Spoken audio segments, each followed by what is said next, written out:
couple of changes were made between the first initial 50 batch of shifters and the second production batch and the subsequent batches of shifters, and we're going to go over those real quick because the main video we shot is really good and thorough. We don't want to make that thing reshot on all those things, so we're just going to go over the details of what changed. The first thing is, you'll notice in the video we talk about two high-temp red polyurethane bushings, one for the front and one for the rear support of the linkage arm. We've kept the front bushing that's split because it's really nice material and it's easy to spread apart, snap around the shaft on the linkage arm. The rear, however, I decided to go with a high-temp erdolite material. It's more rigid and it actually provides a smoother shift than the polyurethane back support because it's quite a bit harder. And we have Viton O-rings around the outside to keep it from rattling. This was a result of doing some extensive track testing with our Project Boss 302 Mustang.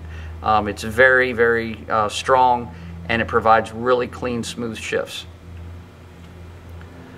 Another design change we did was to the box itself. Due to customer feedback, as you can see when we tilt these two up, our original design is here, and it showed that we had 3 1/4-inch studs that were coming out and one 5/16 bolt, and you slid the linkage arm, or the support arm, sorry, onto the studs, locked down the nuts, and then you screwed the screw on. And even though we had a starter thread in there, a lot of customers complained that it was very hard to line that bolt up, and a couple people had an issue where they almost cross-threaded them. So since there's not a lot of stress on that swing arm anyway, we just decided to put 1/4-inch studs, grade 8 armor-coated studs on all 4 holes. This gives a little play in the larger hole here, so it's much easier to line up.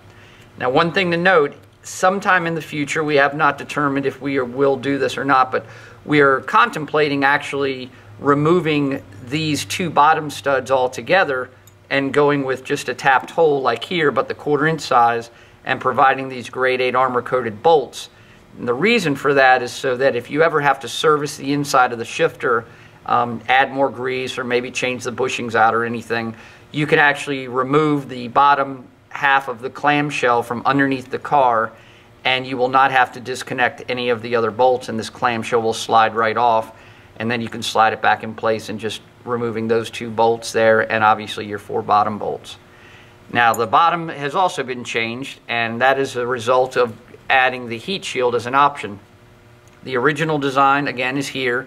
As you can see, the clamshell box was actually connected or assembled with 4 5/16 hex head bolts.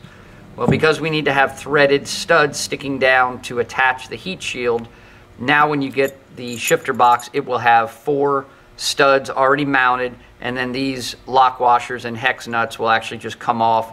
You'll slide the box off, put in the linkage arm and bushings and guts and stuff, push the bottom half back on, and then just tighten these 4 bolts, these 4 hex nuts onto the box, and that will leave you about a 1/2 inch of threaded stud hanging down the bottom of the box to mount the heat shield with.